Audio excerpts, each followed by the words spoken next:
Malumunuz üzere 2012'den itibaren kış lastiği uygulaması ülkemizde çoğu ilimizde zorunlu hale geldi.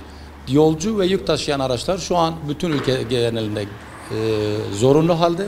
Biz otomobil yani binek diye tabir ettiğimiz bütün araçlar için tamamen kışın takılması yönünde tavsiyede bulunuyoruz. Kış lastiği normal diğer lastiklere oranla kauçuğu daha yumuşaktır. Çünkü buzlu ve karlı, yağmurlu ıslak zeminlere göre yapıldığından hem suyu tahliye etmesi hem buzda veya kaygan zeminde daha iyi yol tutunması sağlaması açısından daha üstün performans ve daha güvenli bir yol sürüşü için yapılmış bir lastik. Kış lastiği uygulaması için şu çağrıda bulunuyoruz.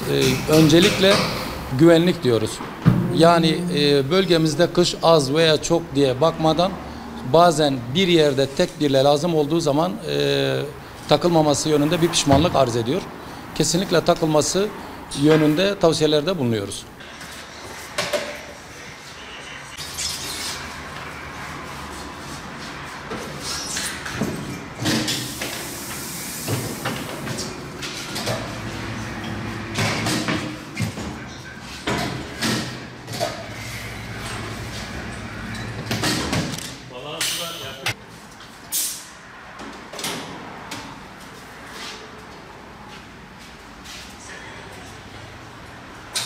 Ağrı'da doktor olarak görev yapmaktayım. Buraya ailemi ziyaret için geldim. Yıllık iznimi kullanıp. Şimdi yarın itibariyle Ağrı'ya tekrar dönüş yapacağım.